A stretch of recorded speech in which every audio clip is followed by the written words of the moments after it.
Right.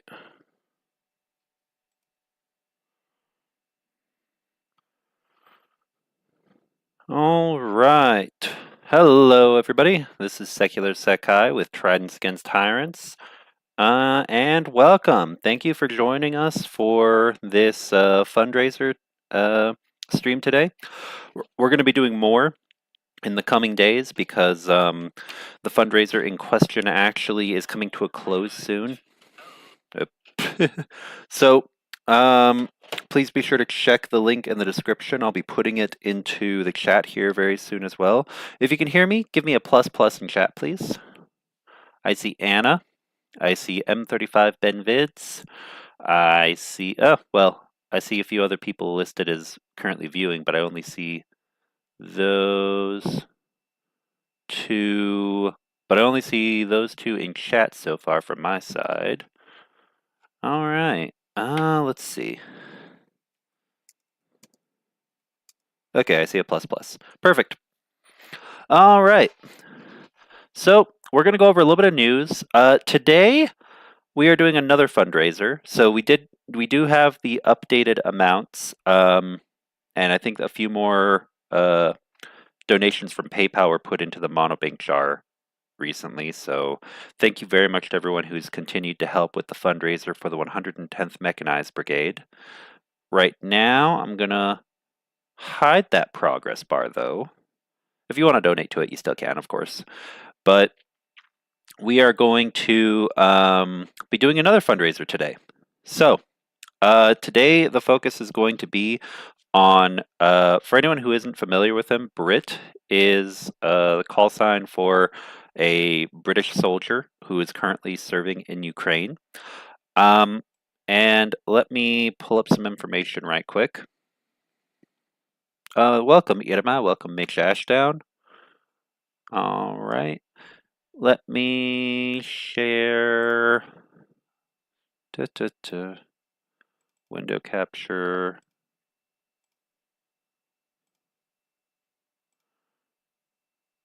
Let me make that bigger so we can actually see it. Full screen. There we go. Yeah, it's a little zoomed in, but that's fine. All right. So on PayPal, there's a link, and I'm going to put it into chat right now. It is in the description of this video. And I got a request recently to help out with this fundraiser for Brit. He is looking to get a new thermal optic for his kit, for his gear, doing the work that he does as a frontline soldier in Ukraine. And his message here, which it might be a little too small for you to read, so let me actually go ahead and... Oh, hey! Actually, someone anonymous today donated 10 pounds, 10 British pounds, saying, "Watch you on the shills, had to wait for pension to donate, all the best for New Year." There we go. So to the anonymous person who was kind enough to donate 10 British pounds, which is like, I want to say 12 or 15 US dollars, thank you very, very much. And I'm going to be making a donation today. So I'll be doing that before this stream is over. The message, are there any updates? No. Right now, the about for this fundraiser is, "Hello from the front line, my friends. I'd like to take a moment to personally thank you for helping me to be a more effective soldier. Without the proper equipment, it is much more difficult to do my job to the best of my ability. Your decision to make sure that I have what I need directly helps Ukraine. I respect and appreciate you tremendously. Thank you for your generosity and care. Excuse me. See you soon. Happy holidays, Brit." And for anyone, so I've got two things that I'll pull up right quick. And I see Nils Idem, K&K's GG, and Aussie T are with us now. Welcome, good to see you all. And Kellen Dunn. Also, yeah, Happy New Year to everybody. So, obviously, every time zone is different, but if you are on the east coast of Canada or the US, or I guess, wait, technically Mexico as well, but only if you're like in Yucatan or something. Hold on. Maybe not. No, I guess not, because Mexico ends at like the Alabama, Florida time zone. Yeah, okay, so basically if you're on the east coast of either Canada or the US, then during this stream we'll do a countdown, for the east coast. If you're obviously in Europe or any other time zone in the US or Canada, um, w- w- you know, I wish that we could, but I actually have a few things I need to do this evening. So we're only going to be doing about an hour, maybe a little bit more than that for this stream today. But don't worry, there will be another stream tomorrow and the next day. And really for the next, yeah, today and then 4 more days. So there'll be 5 streams. The next 4 days, we will continue to have streams until this fundraiser is closed out. If it closes out earlier than that, like before 4 days from now, well, we might still do some streams. We will keep streaming until this closes out. Either we meet the goal or the fundraiser. Yeah, either we meet the goal or we just keep going until the fundraiser time runs out for it on the 4th or the 5th. Yeah, on either Saturday or Sunday. So, all right. With that, let me go ahead and move this over. And let me pull up. Oh, hey! KNK's GG says, loved your interview with the Bandura player, Sekai. Thank you. Dyakuyu. Yeah. It was really, really great. There were more interviews. I wish I could say there were like a whole bunch, but time was limited when I got a chance to meet with them, with all of the soldiers who were traveling. So there are 2 more interviews. One should be coming out soon, and the other one is going to be We're going to do editing for it soon. And oh, hey, is Canty here? Hey, good to see you, Canty. Yeah, and Serimar, thanks for being here. All right. Okay. Anyway, let me go back to this. Let me. Actually, I think I can open what I want to from here. There we go. So this is Brit's channel, the Ukraine mission. This is his personal YouTube channel related to his work as a soldier in the. Gotta keep zooming into everything. Will it let me zoom? I hope so. Yep, there we go. And here you go. Here's his about for his YouTube channel. I will put it in the chat as well, and I probably should put it into the description as well. But you can even see here for his current fundraiser goal, he is at 1,000 of 1,800 British pounds. During this stream, before we finish, because like I said, I unfortunately cannot stay for like 2 or 3 hours, although I would like to. I'm going to make a donation of 200 British pounds, which is like, what is it, like 250, 260 something US dollars? And yeah. So I'll be making a donation today. Anyone else who wants to, it's greatly appreciated. Hello, Brit. I am an infantry soldier of the 95th Air Assault Brigade in Ukraine. You can support me and my team here as well as follow our posts. So, and then if you go to his channel, there's a link to the Thermal Optic fundraiser as well as his Blue Sky account, which I have been so busy. I am going to make a Tridents Against Tyrants Blue Sky account primarily because I don't want to make a Facebook, because if I make a Facebook, I'll be tempted to make an Instagram. And if I make an Instagram, I'll be tempted to make a Threads account. And I just don't have the time to do all of those, man. I could manage one. I could manage YouTube and Discord and maybe one more thing. So it's probably going to be Blue Sky. Unless someone decides that they want to be, jump on board and be the Tridents Against Tyrants social media person, which, if you're interested in something like that, email me at tridentsagainsttyrants@gmail.com. But anyway, let's take a look at the Blue Sky account.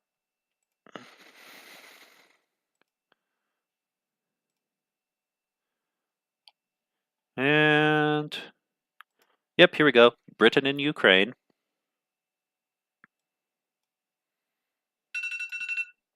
Uh, ooh, I will be right back. I need to check on something for somebody in the other room. I'll be right back, everybody.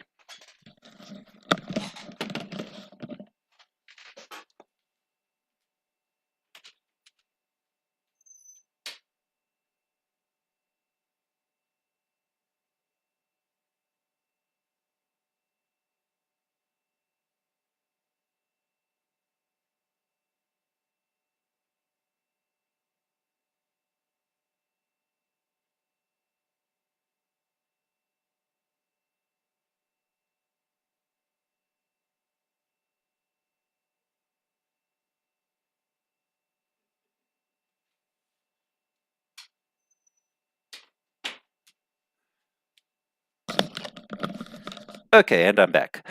Sorry, had to check on someone, make sure that they had taken their medicine. All right, anyway. Oh, shoot. There we go. Let me zoom in.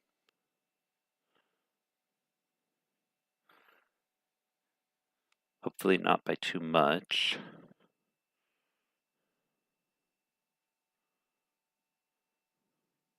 M35 Benvid says, I should do that. Let me pin it. It would either be fantastic or the account would go down in flame spectacularly. Hey, man, I mean, I appreciate it. Um, yeah, so I mean, if you're interested, email me and we can talk and we can get to know each other. And that's the big thing. Like, for example, a lot of you know Anna is my moderator, and I trust Anna like a lot. For me, like, same thing with a good friend of mine who is helping with editing right now. It's temporary because I'm actually helping them to seek out long-term full-time work. But right now, Anna is helping with moderating. I've got someone who is assisting with editing a bit, since my time is so strained with all the other, you know, responsibilities I have in life. Um, and then I've had a few other offers from some people to help out in various ways. So yeah. All right. Now then. Oh, Irma says, have to go to sleep. Have a nice and happy new year. Hey, good night, Irma. Thank you for being here. All right. Now then, back to Blue Sky. This is Brit's Blue Sky account, and let me put it into chat right now because I have to do that with all of them. So, Brit's Blue Sky. Not Blue Shy, Blue Sky. So there's one. If you're on Blue Sky, go check it out. If you're not, what are you doing? Go make a Blue Sky account. Get off of X. I will say this. If you are currently on Shitter, and that is I refuse both Twitter and X. I refuse both of those titles. I will continue to call it Shitter with an X. Uh yeah, I mean maybe you want to consider either Blue Sky or Threads because they're both really good. Um I currently use Threads not for Tridents against Tyrants but for other stuff and it's pretty nice. And Blue Sky has also been great. So between the two of them, there's plenty of options for something that's like extremely similar to Shitter, but without the garbage fire, the garbage fire that is Twitter. All right. Anyway, Britain in Ukraine. 199 followers, 116 followings, 73 posts. Infantry soldier of the air of an air assault brigade in Ukraine. And oh wow, I didn't even know this because I was actually working on some stuff earlier, which would explain why. Oh, I had a bunch of work I had to get done earlier, but I think Brit actually messaged me earlier asking what time I would be streaming, but I couldn't until just now. So he was probably asking to see if we wanted to do something together at the same time. I don't know that for certain, but he asked me what time I was streaming earlier, but I was really, really busy. So, Brit, if you watch this stream, I apologize, and also I will go back and I will watch your stream. Also, for everyone watching, please go and check out Brit's stream from earlier. Um, so that's good. Oh yes, and entering to win prizes from the heroes of a Ukrainian assault unit. If you give 40 pounds or more, I believe is what he had told me before. Okay, it ends January 5th. Uh, enter here. I think this is the same. Yes, this is the same link. So let me go back over here. Let me share his YouTube channel with you right quick. Interesting. Wait, it says that he was doing a stream, but was it on a different channel? Oh, no way. Was it? No, it does say YouTube. What channel is this? Video unavailable. Oh, I guess something happened. Interesting. Okay, never mind. I guess that video is not up right now, but that's okay because we're doing our stream right now. I will ask Brit about that later. In any case, here's the YouTube channel. I'm putting it into chat. The Ukraine mission. 142 subscribers. If you are not subscribed, please go subscribe. Check it out. And right now, I think several of the videos have been taken down currently, but channel is up and Brit is active when he's not fighting or doing other work for his unit. He is working. Yeah, when he has the time, he is on his channel. And yeah, definitely go show some love and subscribe to a Ukrainian, well, a British Ukrainian soldiers YouTube channel because they put in hard work. So definitely show some support. Next, back to this. This is the most important link, and you'll find it in the description. The Thermal Optic Fund. And from what Brit messaged me about earlier, if you donate 40 pounds or more, then let me double check. Let me double check the message I was sent because it was sent to me earlier over Discord.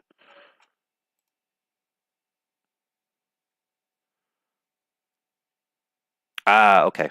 And I just got an update that Brit didn't like the way that his video turned out earlier, so he took it. So that's why it's been taken down.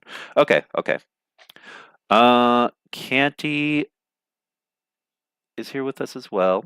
Okay, and let me go to the last message I got from Brit was also present is the opportunity to get a patch via any donation of 40 pounds and over. So if you, I actually don't know how that works. If it's what like you get one raffle ticket if you do a donation of 40 pounds or more, or if you get multiple for doing like 40 pounds or 80 pounds or 120, multiples of 40. I will have to ask Brit about that when he is back online because I don't think he's online right now. But hey, every bit helps. And if you give 40 pounds, either message Brit directly via. Yeah, where are you? Oh, yeah, and I also had this open. Shoot. Hold on. Sorry, I mixed up my tabs for a sec. Here we go. He does have an email address on here. It's public, so I mean you can find it if you go to his YouTube channel. The Ukraine mission at gmail.com. So let me put that into chat.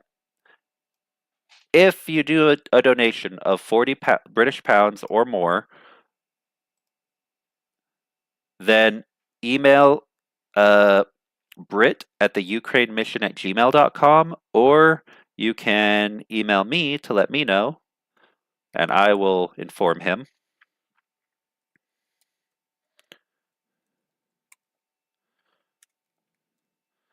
at tridentsagainst-tyrants@gmail.com. All right, now then. All right, so with that done, let me finally actually put the link in chat for everyone. All right.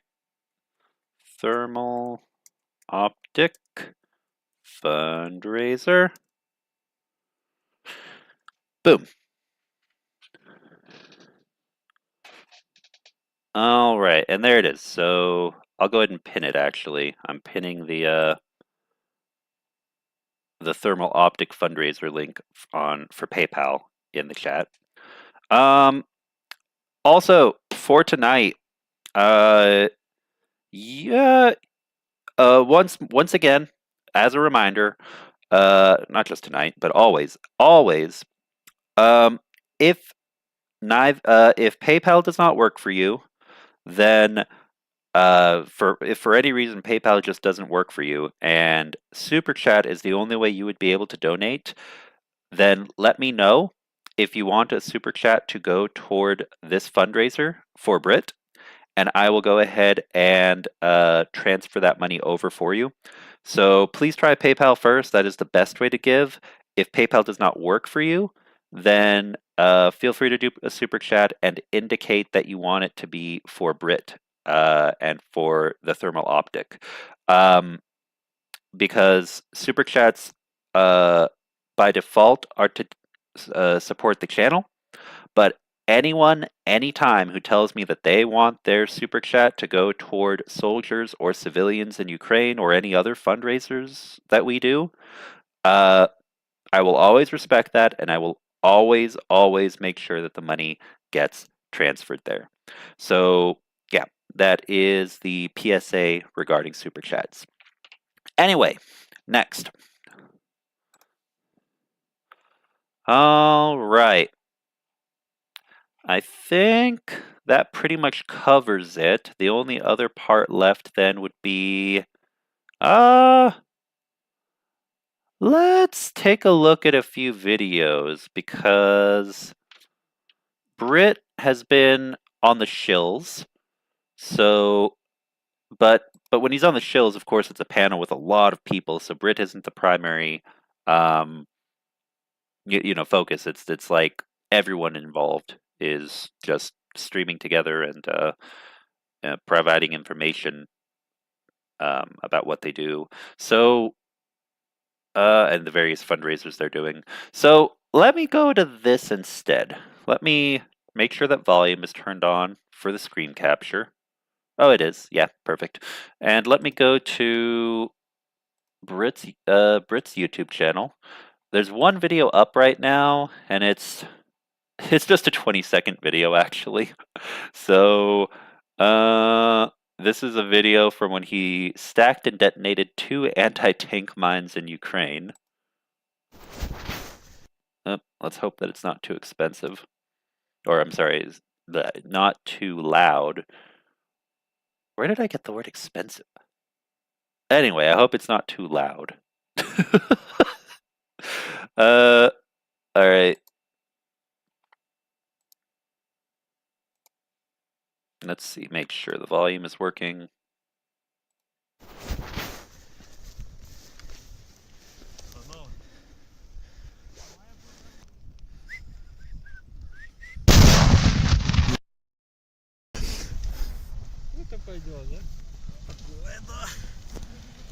Дождик. Бам-бам-бам. Okay, and yeah, it was 20 seconds. Sorry, that might, the settings on OBS, that might have been really loud. If it was, I'm very sorry. I do not mean to blow out your eardrums. And let's take a look. Another thing we've got here is the last time I remember, I think this was 2 or 3 weeks ago, the last time that Brit was on the shills, and I think I was on this particular stream as well on that day. So let's see.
Sorry, I'm just realizing that I don't actually need to play the entire intro for this because we're not going to watch an hour and a half from this Shell's update from a while back, but I will skip to the part where everyone was being introduced. And we'll skip around a little to see if we find more spots where Brit is discussing a bit um, about his unit and stuff he's been doing. Spiriters in for action here. We got Commander McMillan. How's it going? Pretty good. We got Slavy in. How's it going? It's going great. I'm really loving Trump's colors that he decided to wear this morning. That'll have to come up. We got Secular Sakai in. How's it going? Hey, all good. Awesome. And we got Nick Suter in time. How's it going? Well, thank you. How about yourself? Good. And special guest today, somebody I met on Blue Sky. Remember, dump Twitter, get to Blue Sky. We've got Brit in Ukraine joining us. How's it going, Brit? Welcome to the show.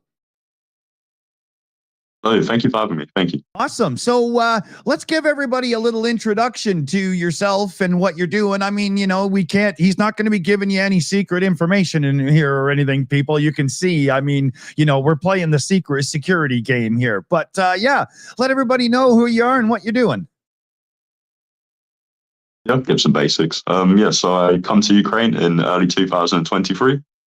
I volunteered with a couple of NGOs, and after that, I went and joined the International Legion.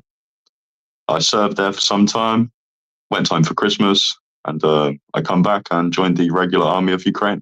And, since then I've been working. Awesome. So you're like, right in the thick of things. And we're doing some fundraising for yourself and your unit as well. So let's get to that right away so people know that there's some worthwhile places to put some dollars. Yeah, it's direct. And as a normal person, you don't really like to ask. And it doesn't feel great. But, if it happens, I really would appreciate it, and it really would go to good use. And currently, I'm trying to raise money to purchase a thermal optic. Right. All to you too. And purchase a thermal optic for work. And it really would be a massive help. So if anyone could, yes. Yeah, I really would appreciate it. And let's get the links up here. I forgot to get things all ready in the beginning. I don't have a link ready. I bet the team has some links ready. Where the hell are they? One second, everybody. Sorry. What Dick has done here is he's disabled the graphics for everyone else, so we can all do that hard thing, and it doesn't work. And he actually had to flick a switch in the back. All right, I'll pause it right there. So I know that there are other sections where we kind of just had general discussion in this stream, and we were talking back and forth, and Brit was sharing his opinion, but I don't think there are portions where Brit was specifically really hyper-focused on the topic of his fundraiser. So that kind of gives you at least a background of it without me going back, and I think if we listen, most of what Brit says in this will probably be just related to various different news topics that we covered at this time during this stream. So, but that gives you an idea. He is saving money for a thermal optic, which he himself can use as a soldier. Should be quite helpful to him. And he's got good progress. He's 1,000 British pounds in. I will be donating 200 British pounds, like around $250 US, somewhere around there after conversion, I think. I'm just going to double check that. What is the conversion rate right now?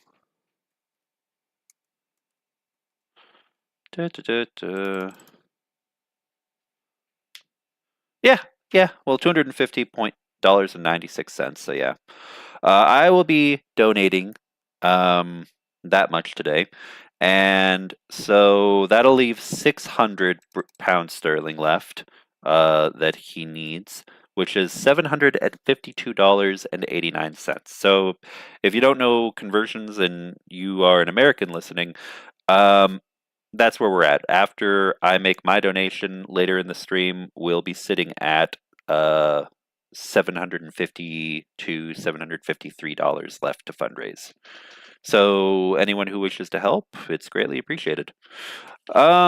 Okay, and I don't have pop-ups, but if I know, I'm going to be refreshing and checking it occasionally. So if anyone does make a donation, I will make a shout out and say thank you to you on the stream. All right.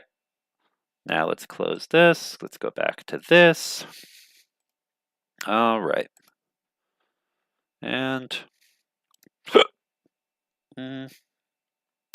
what do we do next? So next, before I make my donation, we will go ahead and jump into a little bit of news. Take a look at some of the stuff that's happening around the world and related to the war. Let's see here.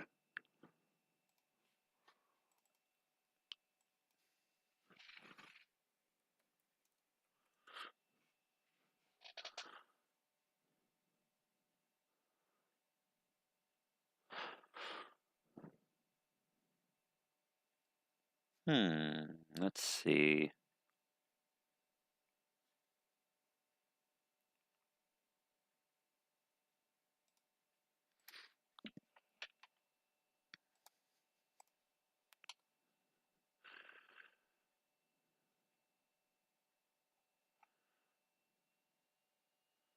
Yeah, here's one, here's two, and here's... Do I want to go with this one? Hold on, I need to double check something real fast.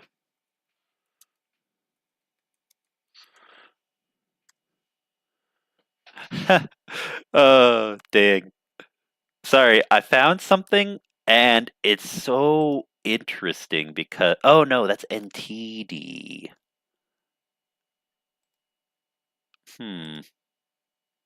NTD TV.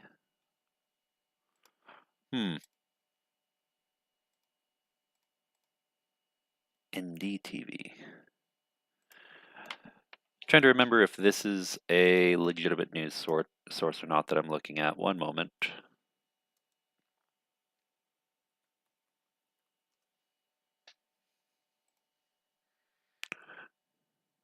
India. I'm sorry. I was getting... Okay. Yeah. Yeah. Okay. Yes. Yes, that's right. Sorry. I was needing to double check because there are two news... Well, yeah, there are two news agencies with very similar names. One is from India. The other one is from I guess kind of a from the United States, but it's owned by the like the Epic Times and the uh, Falun Gong organizations from New York, and yeah. Anyway, NTD from New Tang Dynasty is very. I would say it's got a kind of a propaganda feel to it, with their own biases. But NDTV, I think, is okay. We're gonna take a look at it. Anyway, uh, unless someone knows otherwise, I'm gonna go ahead and pull up an article from NDTV because it's related to the war. All right, so let me pull these up right now, and we will do a handful of articles, not too many, and then move on from there.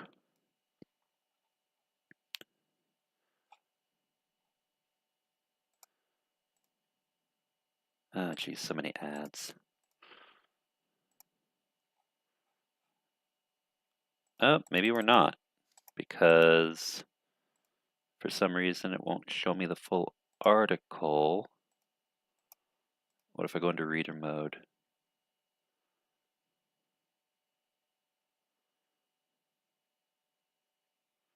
Come on.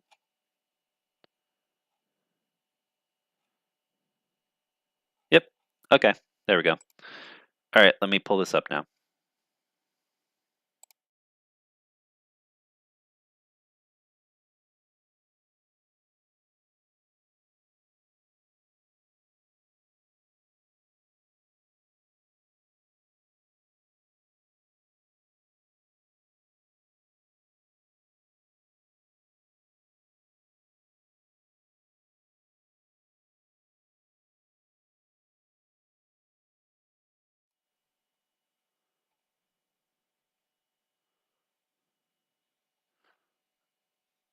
Let me put the link into chat. Then we've got one from ndtv.com, which is a very short article, but I actually, for some reason, can only read it with my reader mode. If it would help the fundraiser, I could send Canty says, if it would help the fundraiser, I could send you a jar of horseradish. I don't know, man. I don't know, because I don't usually show my face. So I guess I could either put on my mask and eat, like, put a mouthful of horseradish in my mouth, or I could just let people listen to me suffer. I appreciate the offer. Oh, man. Up. Okay. All right. Let me. Anyway, the first article is from NBC. So, here we go. And display. I really need to make time to fix that cropping issue with this new plugin. So bear with me. Apologies if the screen isn't perfect. Sanctions brought on by Putin's war are taking a bite out of Russia's New Year's salad. In Moscow, it's akin to turkey at Thanksgiving. On New Year's in Russia,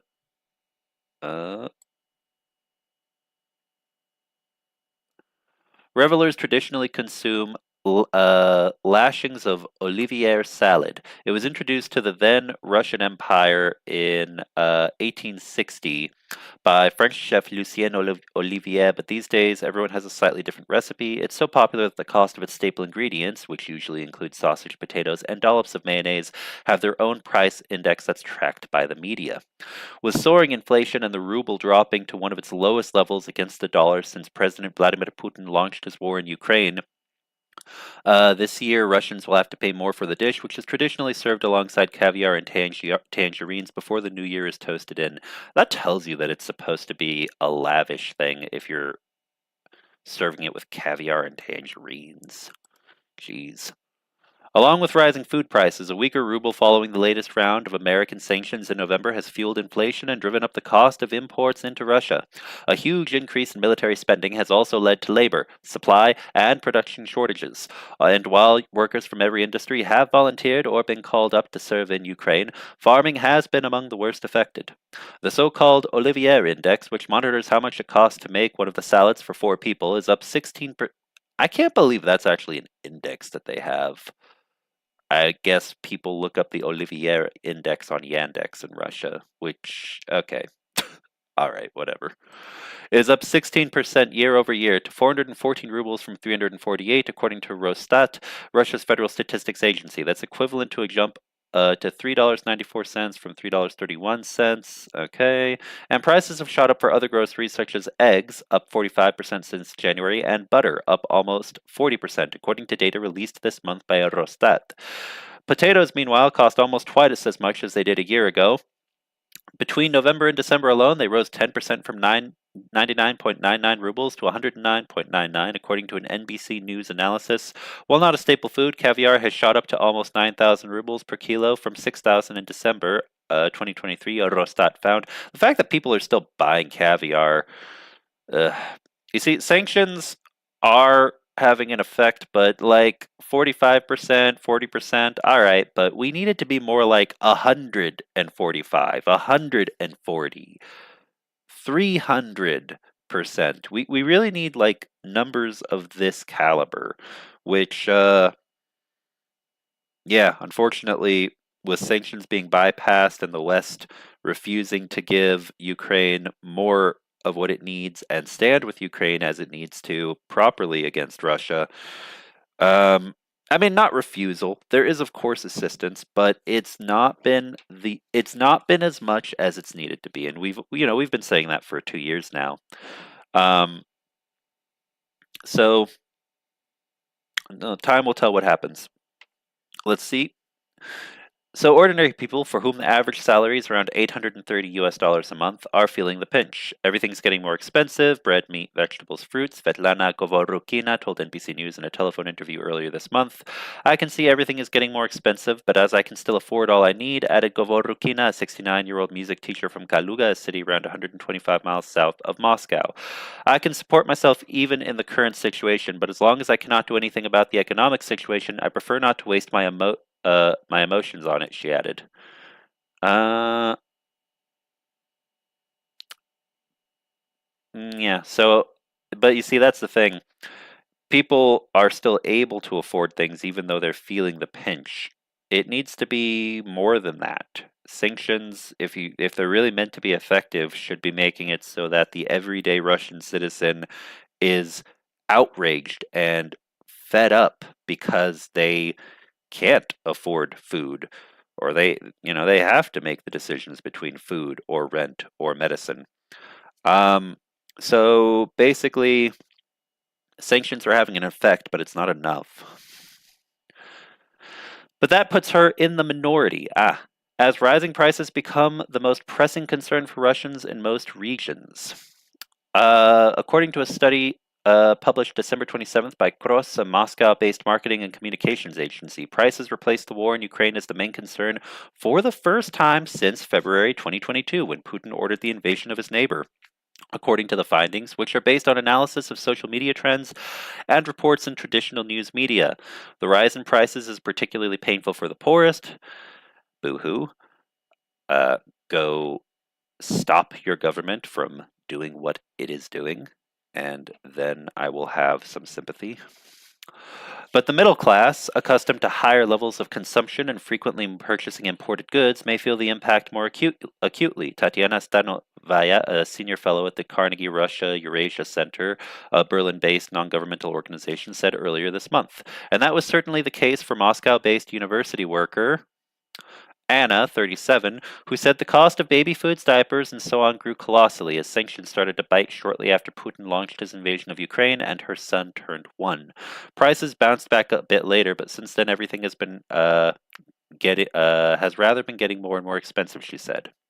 Anna did not want her last name or the name of her husband to be published out of fear of retribution against her family. Putin's war next door has brought a far-reaching crackdown on dissent at home, and anything that can be perceived as an anti-war stance could result in arrest or even jail time. She added that meat and fruit prices had also risen, but she was still prepared to splurge. All right, let's see. How much more? Yeah, we'll finish out this article. We're getting close to done with it. Let me also, I forgot. Let me turn Q&A on real fast.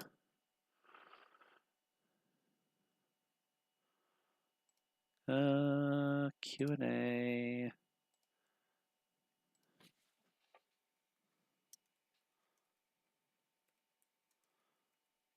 Actually, you know what? Since this is a specialty stream, we may do various topics for the Q&A. You know what? Yeah, we'll do that for today.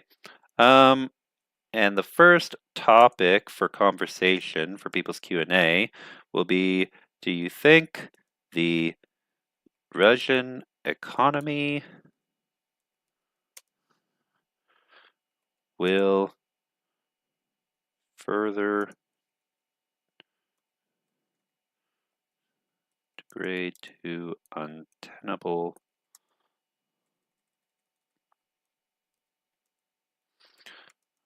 price hikes? Why or why not? Okay, there we go. You know what? Yeah, we'll do that as the first question in Q&A. So that is now live.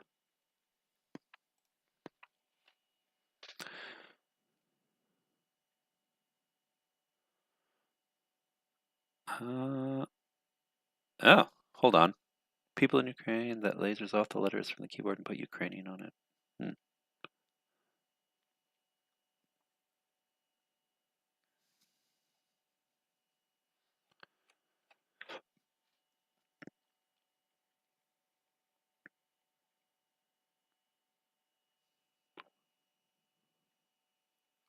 Huh. Did someone just make a donation? Let me take a look. Sorry, I was seeing conversation in chat. Let me see if there were any donations real fast. There was. We are 50 pounds further. So now we are at 1,060 British pounds out of 1,800. So thank you very, very much. That puts us at 58.89% complete. And I see. Oh wow, I see quite a few. I see 10 British. You know what? Hold on. Let me share my screen. Da, da, da, da, da. I'm gonna flip over and then we'll come back to the news. There you are.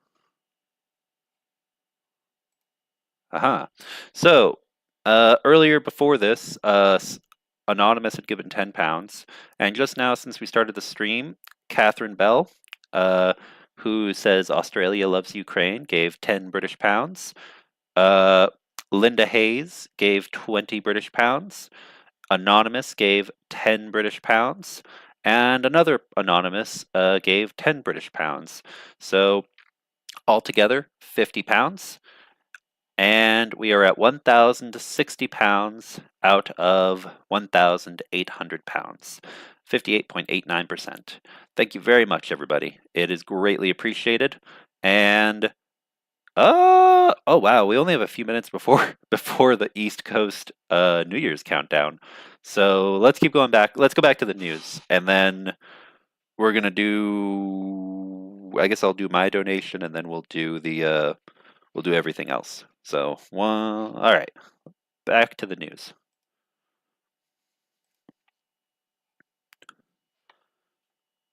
Aussie T donated 10 pounds. Thank you very much. Appreciate it a whole lot, man. Oh, LJ Boone says, I believe they will. Is it Constantine who used to live in Russia said they've... Oh, yes, Constantine from, oh, man.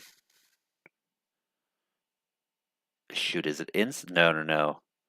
Oh, man. What is the name? Hold on. Don't tell me. Don't tell me. Don't tell me. Because it's been a minute since I looked at his channel. But Constantine from... Is it Inside Russia? Come on.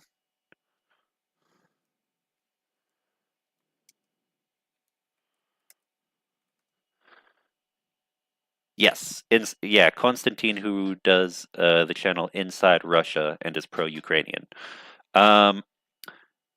Yes, that's it. Yeah, so anyway, who used to live in Russia said they've started handing out food cards. That's a sign to the beginning of the end. I mean, yes and no. It's definitely a bad sign, and more strain on the system. Those food cards will become much more common.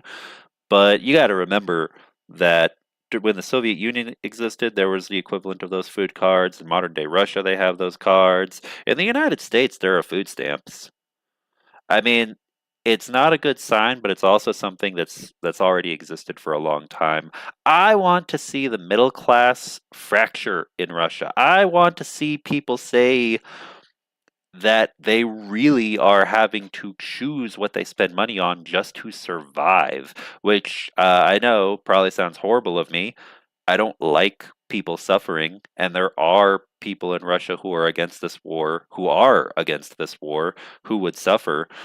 But yeah, man, there's got to be something that actually gets people, that spurs them up out of their seats to do something, especially from places outside of Moscow and St. Petersburg. If we see something big happen in Russia, it will not happen in Moscow or St. Petersburg. I can guarantee you that.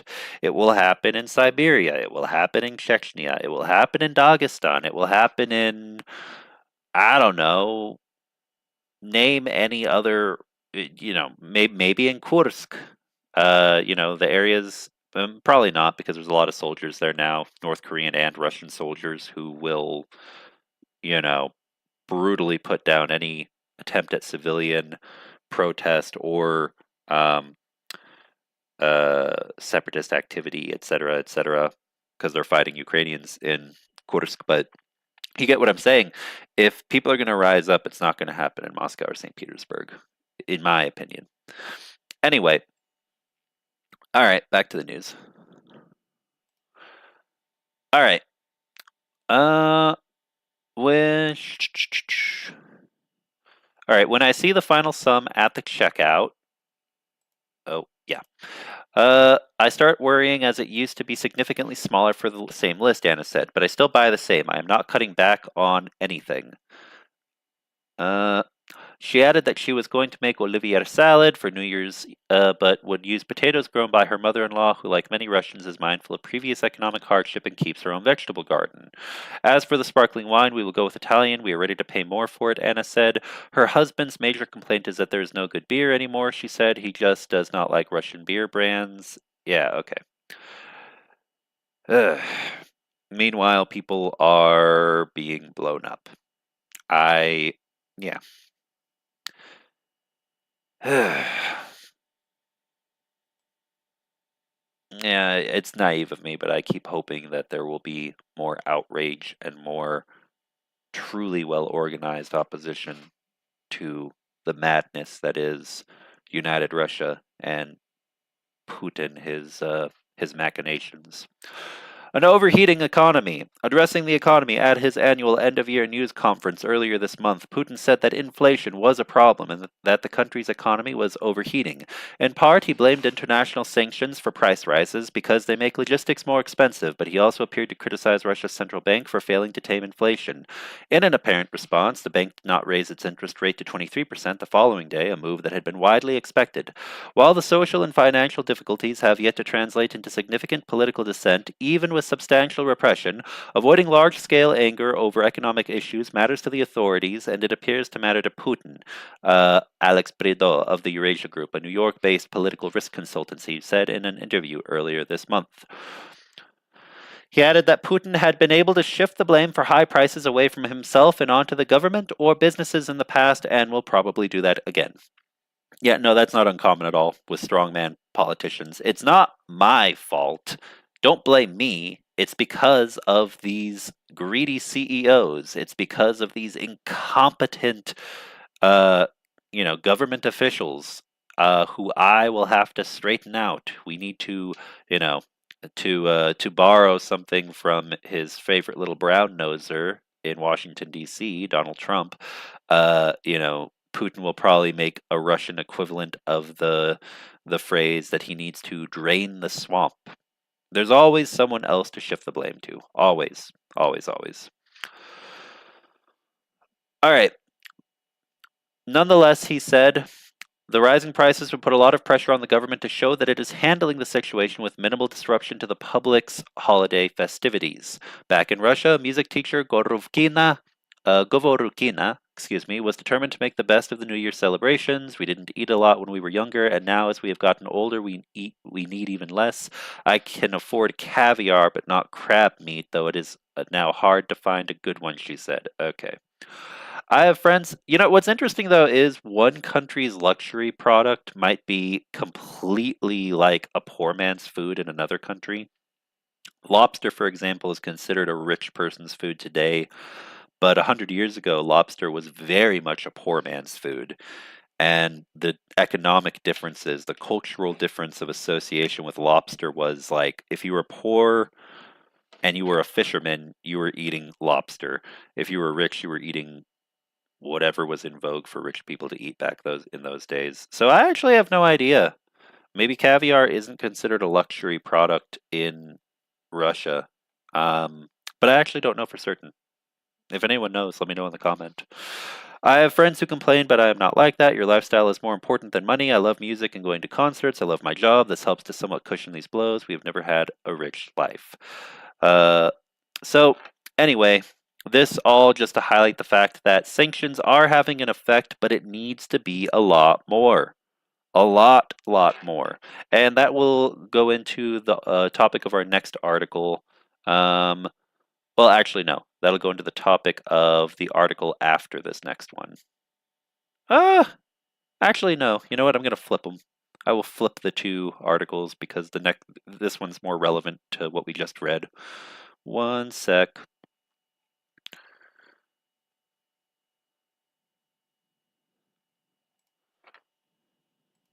let me post this one into chat.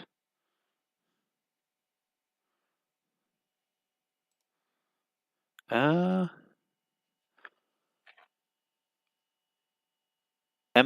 Benvid says lobster was a rich man's food 30 years ago. Yeah, I guess you're right. Lobster is more affordable. Yeah, I guess so. I think of lobsters like diamonds. They're artificially turned into a luxury item. Like, seriously, who the hell wants a diamond? It was De Beers Diamond Company that made it into a luxury item. Before that, even to this day, if someone has diamonds, I'm like, why? They're so boring. Ruby, sapphire, emerald, those are objectively better gemstones in my opinion. Anyway, I'm off topic, but lobster is another example, just like diamonds, where it kind of was artificially turned into this symbol of wealth and class, in my opinion, at least. All right, next from BBC News.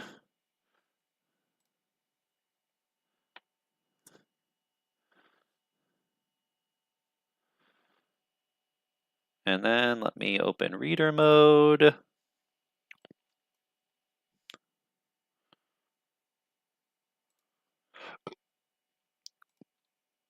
Okay, Ukraine to end transit of Russian gas to EU.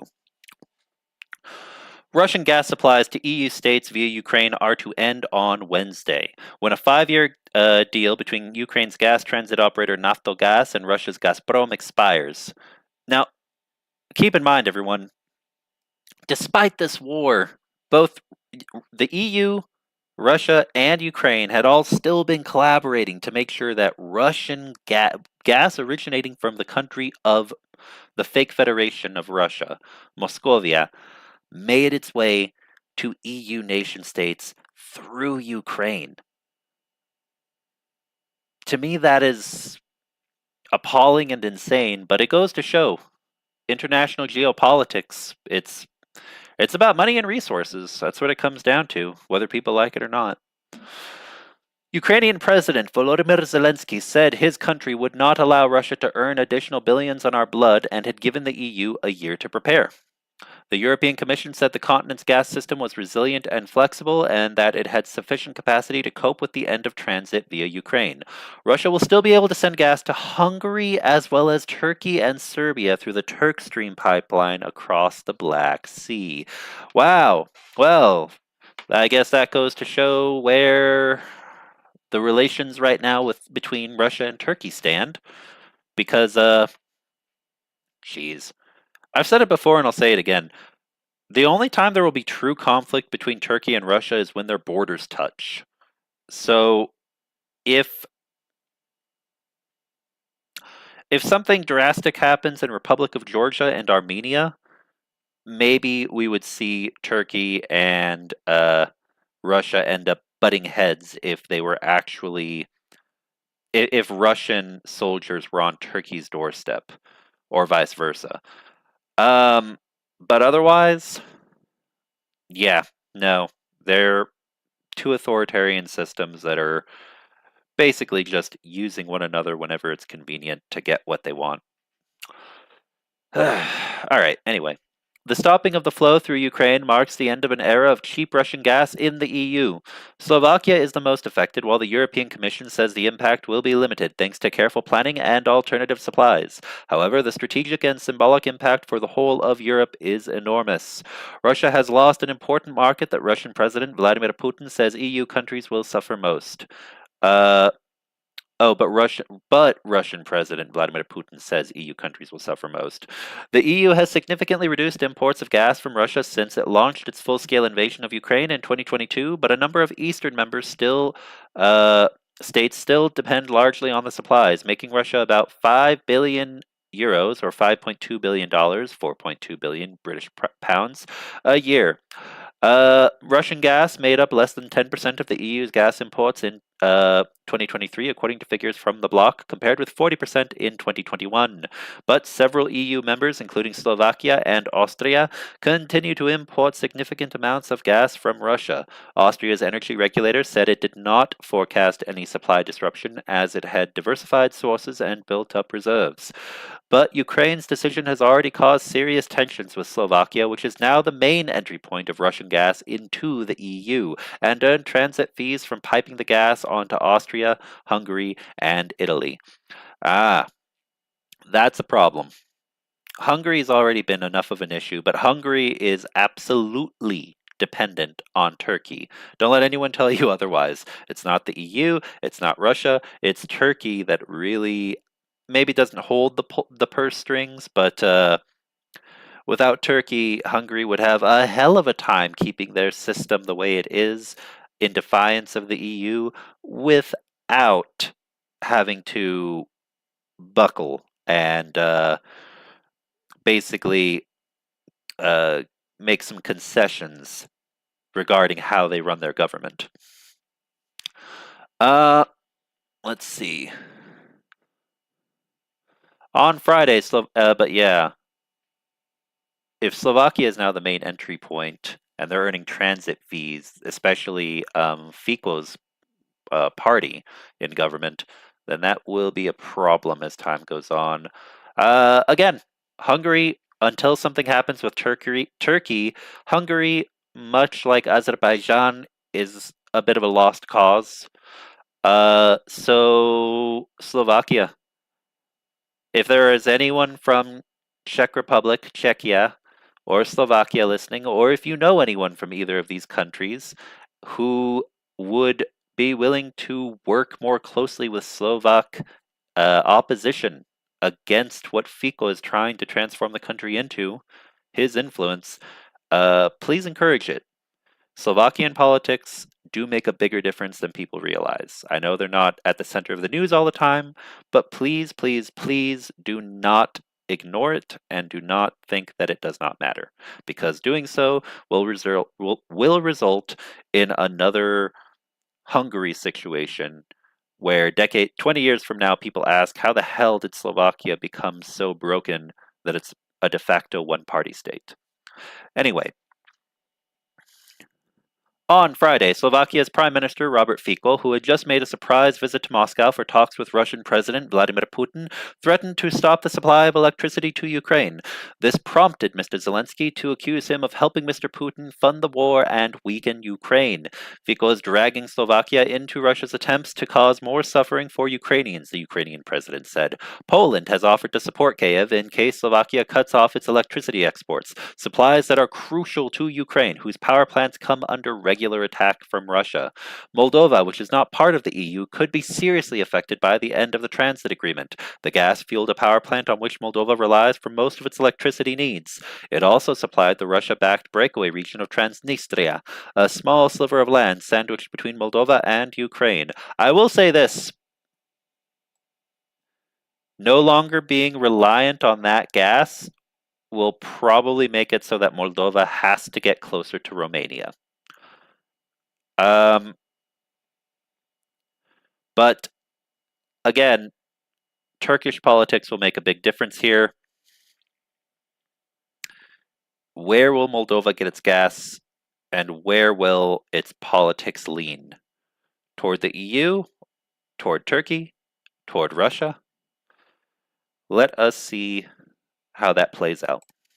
Moldova's energy minister, Konstantin Borosan, said the government had taken steps to ensure stable power supplies to the country, but called on citizens to save energy. A 60-day state of emergency in the energy sector has been in place in Moldova since mid-December. President Maya Sandu accused the Kremlin of blackmail, possibly aimed at destabilizing her country ahead of a general election in 2025. The Moldovan government also said it had offered aid to Transnistria. Russia has transported gas to Europe through Ukraine since 1991. Yeah, and again, sorry, you're not going to be able to see this because it's cut off, but I'll read the rest of this article. As the EU has reduced its dependence on Russian gas, it has found alternative sources in liquefied natural gas from Qatar and the US, as well as piped gas from Norway. In December, the European Commission laid out plans that said would enable EU member states to entirely replace gas transiting through Ukraine. Under the EU's contingency plans, affected countries will be supplied with Greek, Turkish, and Romanian gas from the Trans-Balkan route, while Norwegian gas will be piped through Poland. More supplies will also reach Central Europe through Germany. All right. So, let me take a moment because we just covered a brand new topic, but there's also the question that I had put into the Q&A earlier. So let's see if there were any answers. Kanti says, Russia has been pulling every economic manipulation trick in the book since 2022. The funds back then are running out. Inflation is just tip of the iceberg right now. Wait 3 to 6 months. Okay, so Kanti's prediction is that in 3 to 6 months, we will see something big happen. Okay, so the inflation is just the tip of the iceberg. So we may see, I wonder what that could end up resulting in. Bank runs? Could we see businesses begin to go bankrupt? Could we see entire financial institutions collapse? Because if that happens and Russia does have its own regional, basically major recession or even depression come through, that would be what a lot of us are looking for. I hope you're right. I hope we do see something big happen in 3 to 6 months. Although if something big does happen in 3 to 6 months, then I expect something big to happen in Republic of Georgia as well. And, well, I have friends there, so I hope everyone I know who's pro-Ukraine there and remains safe. All right. Next. Next article is a short one. I don't see anyone else who has another answer to the question, so European Commission laid out plans enabling member states. All right, so let me open up a new question. Yep. All right. New question will be start Q&A.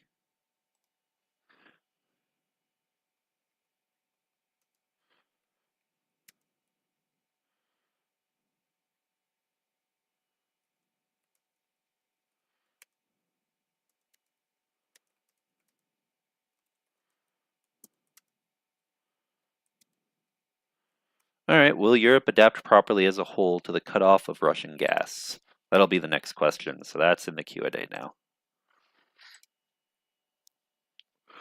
Also, shoot, we are 2 minutes away from the East Coast, so hold on. Countdown. Wait, can I make it in time? Can I make it in time? I hope I can make it in time. Oh no.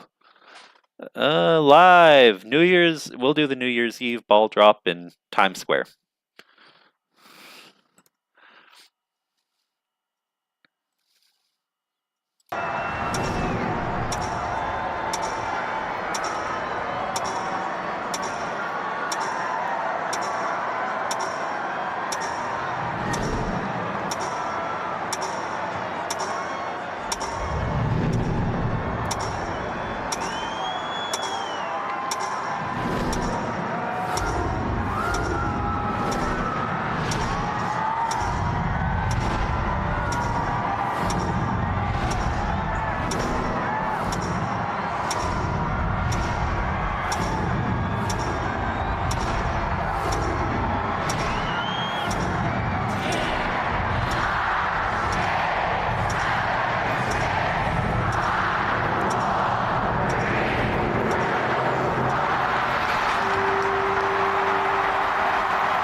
Okay, sorry. I was taking a brief moment to do the New Year countdown for the East Coast of Canada and the US, which happened like 5 seconds ago. So for anyone who's anyone who's in Europe or who's, I don't know, in California or in like Saskatchewan or Toronto, yeah, it's not New Year's for you yet, but I wanted to take a moment and do a New Year's countdown on stream with you guys. So that's what we were doing just now. Anyway, to anyone who it is now 2025, Happy New Year. And let's get back to the news.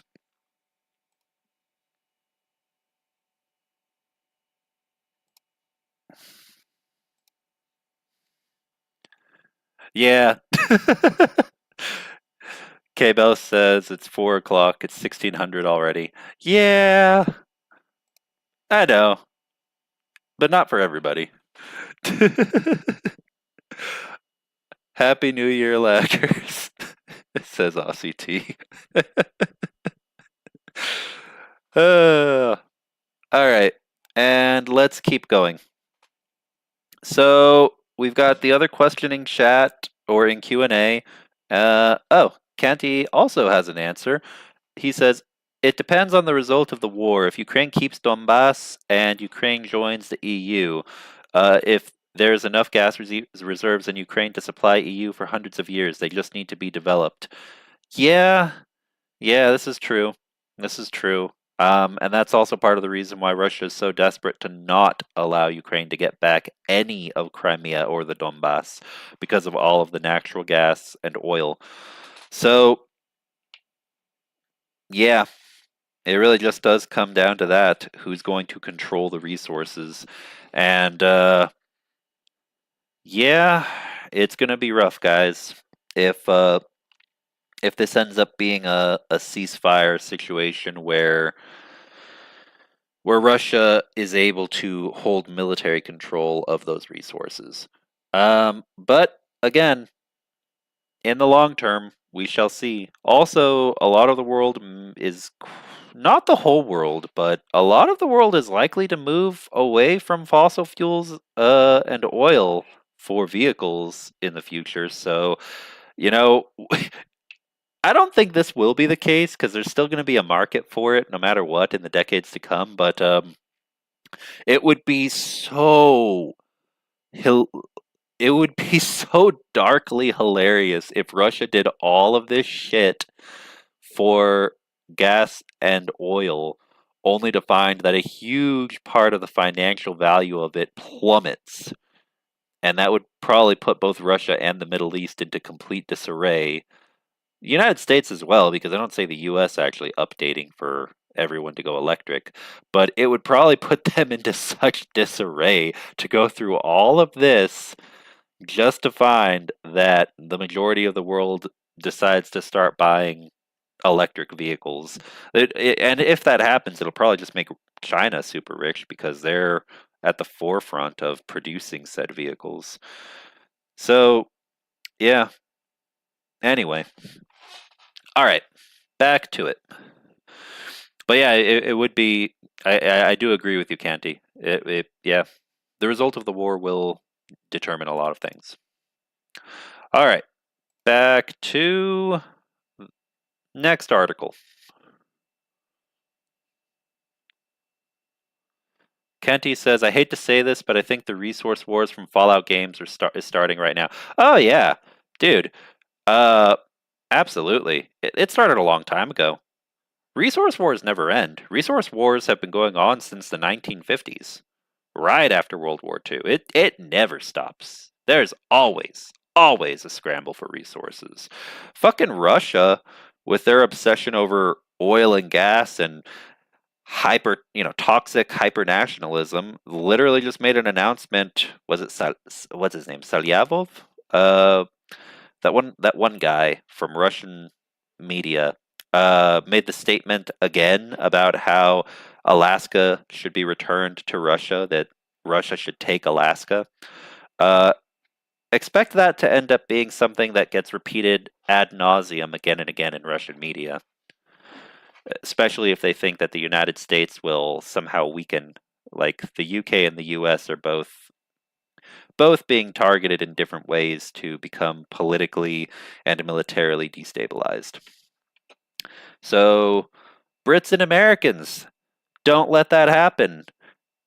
And also, please improve both of your educational systems now, because it's not a kind of nice afterthought. It's actually kind of important for global security.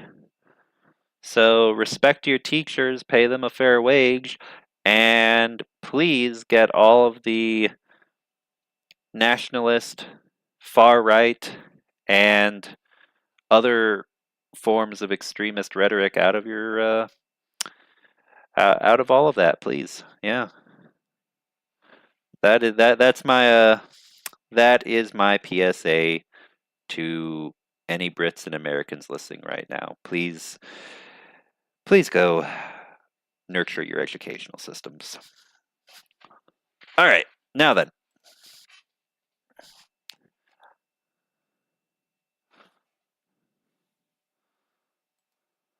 Where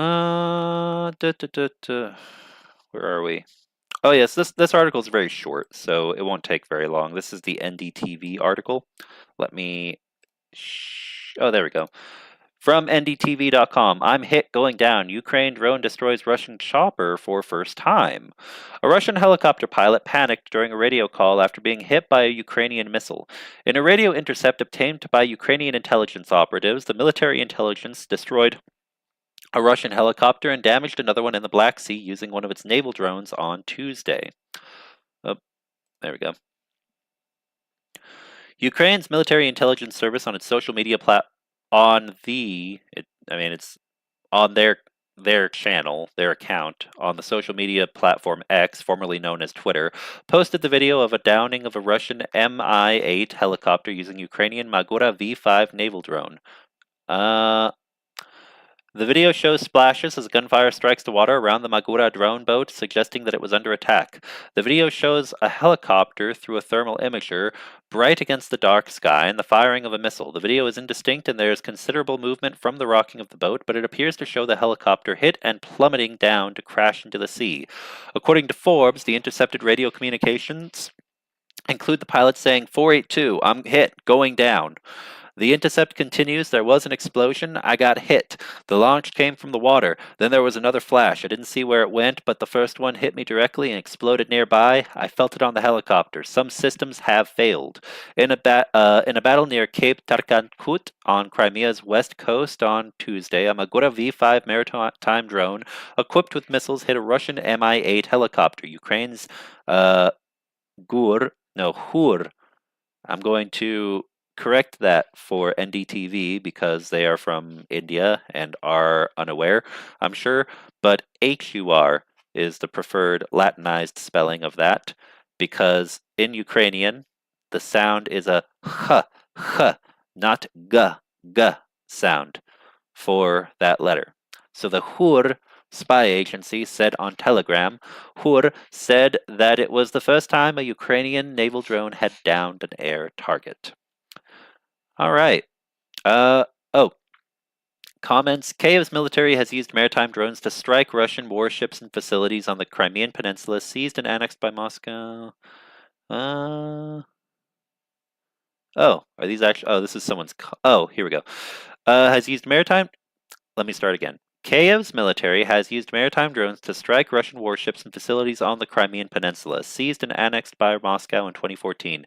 Naval drone and missile strikes have inflicted heavy damage to Russia's major naval base in Sevastopol, and its Black Sea fleet has been forced to rebase almost all warships elsewhere, Ukraine says. Now, I want to remind everyone that all of what Ukraine has done, and Ukraine has suffered a lot of losses. It has been horrible. But I want to remind everyone that 28 warships and a submarine have been officially decommissioned through force, taken down, sunk to the bottom of the sea by the Ukrainian armed forces. So 29 vessels in total of the enemy forces. That is significant. That is very significant, especially with islands that they contest with Japan, especially with Russia saying things like they want to work more closely with China, who has a need for both naval and and air support, aerial military forces, naval forces, and air forces in order to attack places such as Taiwan. The Russian Navy may historically be kind of a joke, but it still exists and it's still a threat. Never ever underestimate your enemies. And I have to say, I have to say this as someone who cares about avoiding, deterring World War III and deterring Russian aggression against multiple nations, not just with their ground forces, but with air and sea forces as well. I salute every Ukrainian soldier who helped to make that possible and hope that even more jets, helicopters, and warships are sunk by the Ukrainian armed forces. They are doing more than just being the shield of Europe and the world, they are being the sword as well. And that sword, it is striking important, vital portions of the Muscovite armed forces and their ability to project power. And so this new year, I salute every Ukrainian soldier and the special forces especially. Thank you very much for the crucial work that you do. All right, now then.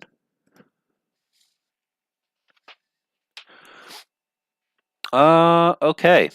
Oh, and Anna has been posting the thermal optic fundraiser in chat periodically. Thank you very, very much, Anna.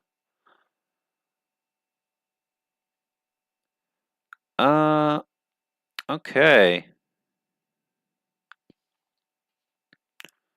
All right. Now, we're already an hour and 23 minutes in, so I cannot stay much longer.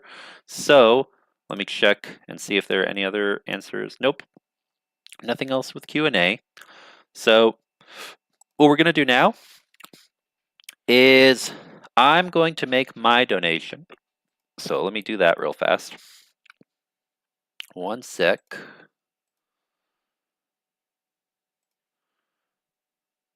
Let me take this down. All right, let me make my donation real fast.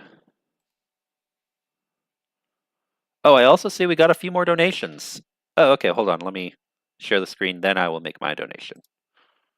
We are at 1,120 pounds sterling, 62.22% of the way there toward the 1,800 British pounds. And we got, yep, every bit helps. 3 YouTube. Yeah, from Nurse Sean. So anonymous, but I'm guessing this is Nurse Sean, I believe. Gave 10 British pounds. Thank you very much. And then an additional 50 British pounds from anonymous. Thank you very much, everybody. All right, so let me make my donation now. One sec. Oh, shoot. What is this? Hold on a sec.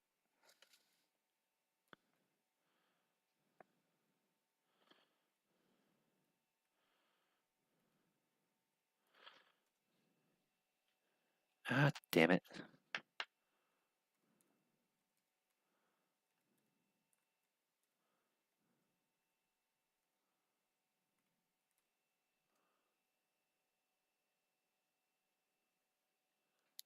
I do remember my password.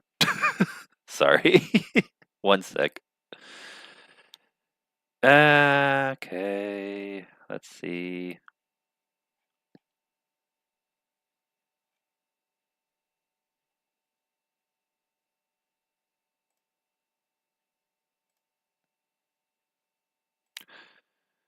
Okay, let's see.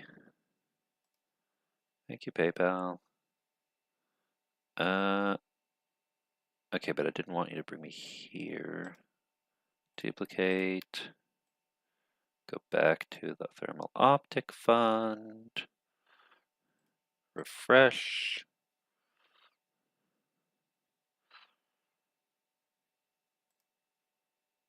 £200 sterling.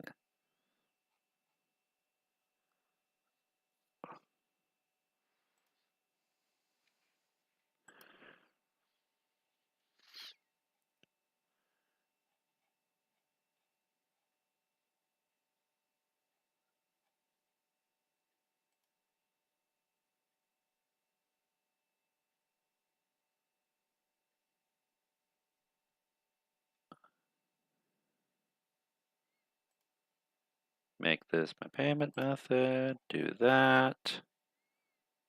Oh shoot, there's also a conversion rate and fee. Hold on. Is there